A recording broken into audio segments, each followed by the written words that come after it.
बिहार और उत्तर प्रदेश में एनटीपीसी और ग्रुप डी को लेकर के आंदोलन हो रहा है। ये कहा जा रहा है कि एनटीपीसी में स्कैम हुआ है, धांधली हुआ है।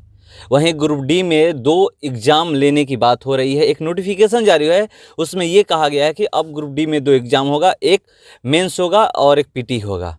पहले पीटी होगा, उसके बाद मेंस होगा।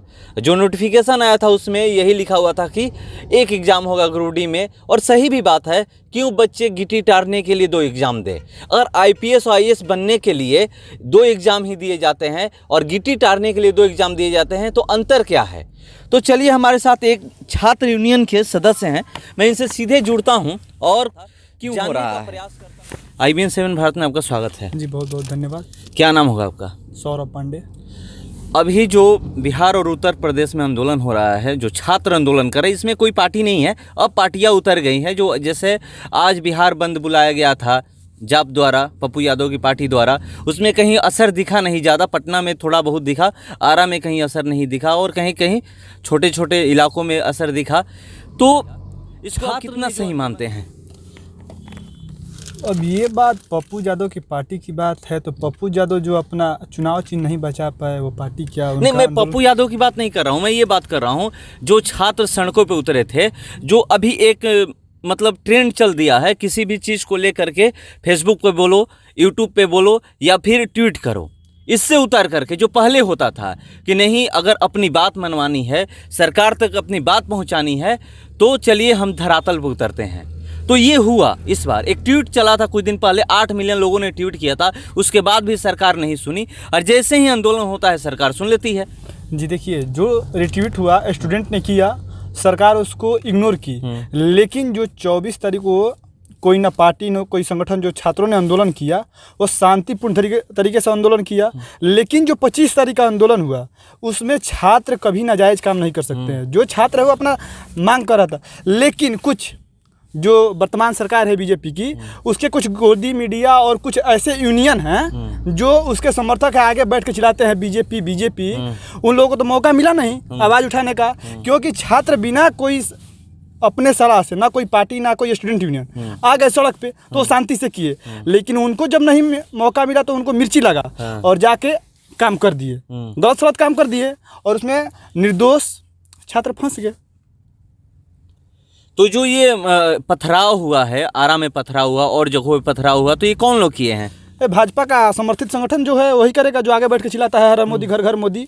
बीजेपी जो लोग बैठे थे वो बीजेपी के नारा लगा रहे थे, वही उन लोगों का काम है, क्योंकि उन लोगों को मौका मिला नहीं। मतलब तब कैसे आप लोग के आंदोलन में वो कूद पड़े?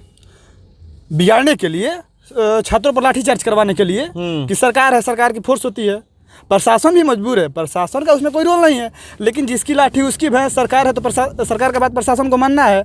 और जो छात्र थे पर्दा के पीछे आकर काम कर दिए, निर्दोष छात्र फंसे, पिटाए, जेल गए। आरा में आप सुने थे, किसी के माध्यम से फेसबुक पे देखे थे कि 700 अज्ञात छात्र आरा में और नवादा में 500 अज्ञात छात्रों पर FIR हुआ। आखिर FIR हुआ क्यों? और ये जो टाइम बीजेपी के द्वारा आया है कि 10 मार्च को कि हम बताएंगे इसके बारे में, तब तक तो यूपी का चुनाव हो जाएगा। तब तक आप शांति, ये बच्चों को बरगलाया गया है। और जो टीचर थे, छात्रों को भरोसा साहस दे रहे थे, उनको ऐसा धमकाया गया अपने सरकार के बल पर, क्योंकि केंद्र की सरकार है, बिहार में सरकार है, यूपी में सरकार है, तो डरना तो पड़ेगा भाई। अब खान सर की बात कर रहे हैं। खान सर लगातार ये भी बोले हैं, कल ही बोले थे कि 28 तारीख का जो आंदोलन है, जो बिहार बंद बुलाया गया है, उसमें छात्र भाग न ले। शायद उनकी बात लोग मान लिए, छात्र कोई उतरे नहीं सड़कों पे। जो भी छात्र है वो शिक्षक का तो बात मानेगा ही, लेकिन खान सर अपने बात से क्यों पलटे, इस पर हम नहीं बताएंगे। क्योंकि यदि सुशील मोदी की बात किया जाए तो सुशील मोदी का क्या उचित है? बिहार से उनको खदेड़ दिया गया, जाकर एकदम शंटिंग पोस्ट में डाल दिया गया, एक मंत्री भी, केंद्रीय मंत्री नहीं बने। जब महागठबंधन के समर्थित जो प्रत्याशी थे, जो बोल रहे थे कि हम 9 लाख रोजगार देंगे, उस समय जो संगठन बीजेपी समर्थित संगठन है वो बोला था 9वीं फेल। तो एक बार 2014 में 1 करोड़ रोजगार मिला, 2020 में 19 लाख रोजगार मिला था। कहाँ गया रोजगार? और इसलिए बरकराया जा रहा है कि फिर री एग्जाम लेंगे, री फार्म भरवाएंगे। इसी में 7 साल चला गया। 7 साल में आप समझ सकते होंगे कम से कम कितना करोड़ों बच्चों का एज खत्म हो गया होगा। वो क्या करेंगे? यदि ग्रुप डी और RRB NTPC की बात की जाए तो ग्रुप डी के लिए जो लड़का 2 एग्जाम देगा, PT और मेंस, बताइए 5 साल लगेगा। इसका यही है कि हम तो कर रहे हैं प्राइवेट, निजीकरण कर रहे हैं। आप इससे उकस के बहक के गुस्से में आके यूपीएससी की तैयारी करने के लिए चले जाइए दिल्ली, सरकार का फायदा होगा। और जो गरीब बच्चा है कहाँ से जाएगा, जाकर फिर लोहा काटिए। गिट्टी टेलने के लिए यूपीएससी का एग्जाम नहीं लीजिएगा। तब हम यूपीएससी का तैयारी नहीं करेंगे। जब गिट्टी टारने के लिए हमें जब 2 एग्जाम देना होगा तो हम उसी की तैयारी करेंगे कि हाई लेवल पे पहुंचेंगे। ऐसा होना भी नहीं चाहिए। कोई भी सरकार इस तरह का काम करती है तो ये होना नहीं चाहिए। यदि आप सक्षम है तब ना आप यूपीएससी की तैयारी कीजिएगा। जो गरीब घर से आते हैं, आके आराम में मान लीजिए 500-700 रुपये का रूम लेके लॉज में रहते हैं, हफ्ते दिन पर संडे को जाते हैं, घर से चावल दाल राशन लेकर आते हैं, पढ़ते हैं, वो कहाँ से दिल्ली की तैयारी करेंगे। दिल्ली जाना पड़ेगा ना यूपीएससी के लिए, कोटा जाना पड़ेगा, तो कहाँ से जाएंगे। आप ग्रुप डी की तैयारी कर रहे हैं और 8 वर्ष लग गया ग्रुप डी का फॉर्म आने में, अभी प्रक्रिया नहीं हुआ। 2019 में आया था नोटिफिकेशन, जो 19 में आया था, अभी तक उसका एग्जाम तक नहीं हो पाया है। एग्जाम होने से पहले 23 तारीख से एग्जाम था, 23 फरवरी से, उससे पहले ये कह दिया गया कि 2 एग्जाम होंगे। बच्चों को बरगलाना है, बच्चों को बरगलाना है, बच्चों को नोचना है, उनका लाइफ बर्बाद करना है।